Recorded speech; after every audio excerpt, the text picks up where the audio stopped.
Barbie Fortesa and Mr. David Nicauco, abay magsasama or kumpirmado nga bang magsasama sa iisang bahay? Ay, haba ng yan. Tumal nang inanunsyo ng ABS-CBN at GMA7 ang pagsasanib puwersa nila para sa 20th anniversary ng Pinoy Big Brother this year, kung saan nga naman marami ang naloka dahil may mga pangalan ng kapuso star ang nai-involve. Ay, kung mga nai-line up na napapasok para sa Pinoy Celebrity Edition sa 20th anniversary ng Pinoy Big Brother. Una na dyan kasi lumutang parang ang pangalan ni Barbie Fortesa. Kung nga pangalawa si Julian San Jose. Kung nga pangatlo ay itong si Sanya Lopez. Pang-apat, dito medyo na ano yung mga tao na David Licauco. Ay! Pasok sa PBB. Truly, so ibig sabihin magsasama silang dalawa sa loob ng bahay. Ano ito, push na ba ng GMA7? Truly na ba tinanggap na ba ang love team into true to life relationship?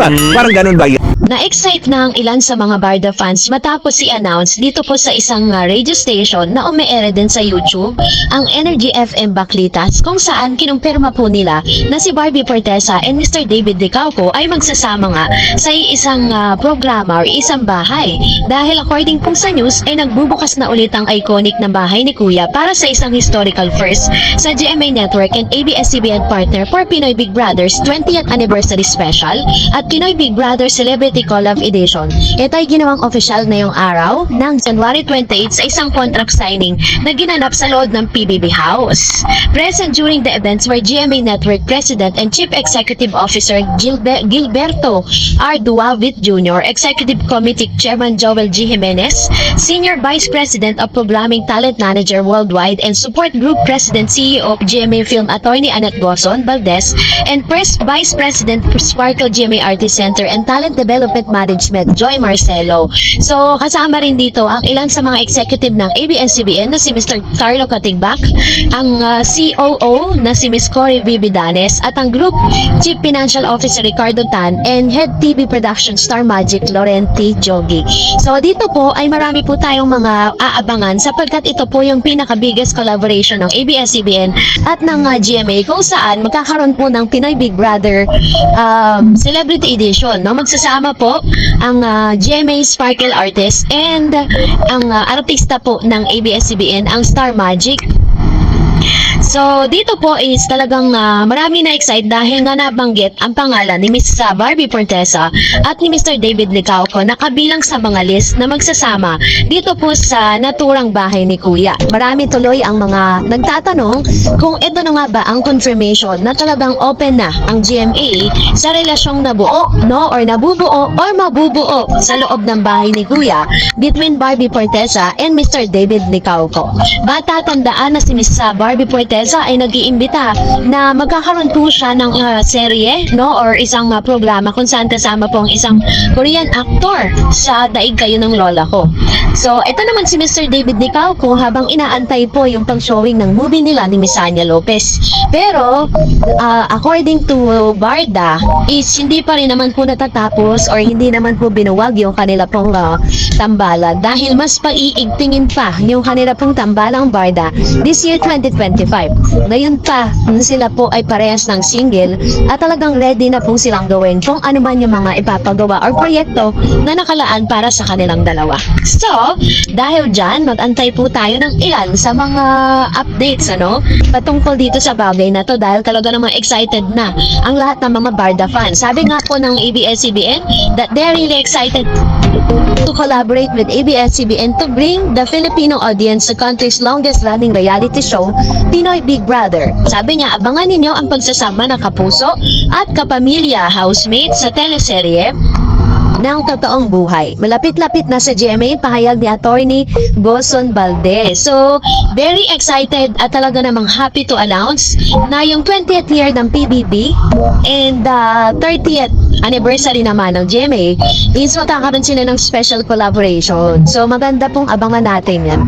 And for that, narito naman ang ilan sa mga comment reaction po ninyo patungkol naman sa ating latest updates patungkol sa Barda. No? Unahin po natin ang komento mula kay Miss Mercy Kilala.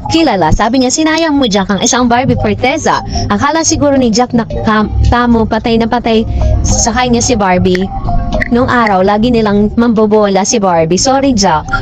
tapos na yung panggagamit mo kay Barbie, nagising na si Barbie, puti na lang hindi pa agad nagpakasal si Barbie kay Jack. Kung hindi, uubusin lang ni Jack yung kabuhayan ni Barbie. Oy, grabe naman yung comment na to. So, nakikita naman natin na pagkatapos po maghiwalay ni Jack at saka ni Barbie Forteza, parang mas maraming proyekto ngayon si Jack, no? Parang mas nabigyan siya ng break.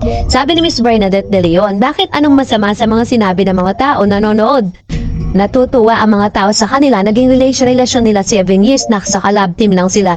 Bakit hindi natin alam na sila sa hiking? Kasi matagal sila, kaya tama ang sinabi. Kaya wag kayong mangusga sa tao. Magtatagal ba kung hindi nila malang isa't isa? Kaya please lang, wag niyo na kayong mangusga. Tama naman, diba? Hindi naman sila tatagal ng ganong katagal kung hindi rin naman nila minahal at pinahalaga ng bawat isa. Maaaring tapos na yung kanilang relasyon at sabi nga, it takes two to tango. Laging dalawa ang laging may pagkukulang.